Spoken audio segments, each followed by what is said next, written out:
Pípé Christian tó kù lágbàlá. Ìṣe ní kúrò lágbàlá. So gbọ́n tí kábíyèsí ń sọ lẹ́nu. Sọ̀rọ̀ ni kábíyèsí ń sọ lẹ́nu. Kábíyèsí ò mọ̀ ọ́ sọ ni o. Ń sọ bẹ́ẹ̀ o. Kí ló wá rí lọ́bẹ̀ tó fi wá wọ́wọ́? Ṣé wá ní wàá rọgbọ́? So gbọ́n tí kábíyèsí ń sọ ni. Kábíyèsí ń sọ pé táwọn bá papòdà, táwọn bá kúrò lórí àpèrè àwọn, tí wọ́n bá máa bọ́ sórí àpèrè, ó tún fẹ́ yàwó 6 lémi. Sọ̀rọ̀ nù. Mi ò lè. Ìyàwó wo ní ìfẹ́ lé ọ sórí? Jẹ́ ìṣèlérí kan fún ẹ. Lẹ́yìn rẹ̀ tí bá ti fẹ́ yàwó 6 lé ọ, mi ì tún fẹ́ yàwó kankan mọ́. Akọni. Ó kéré.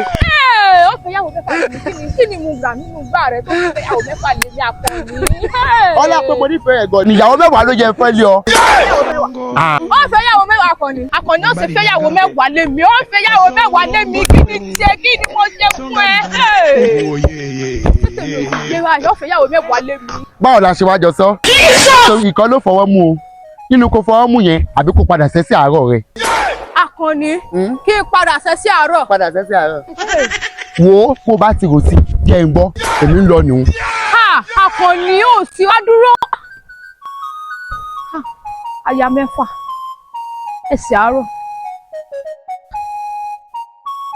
Ṣé ń gbá báwọn? Aya 6 torí ìlú le.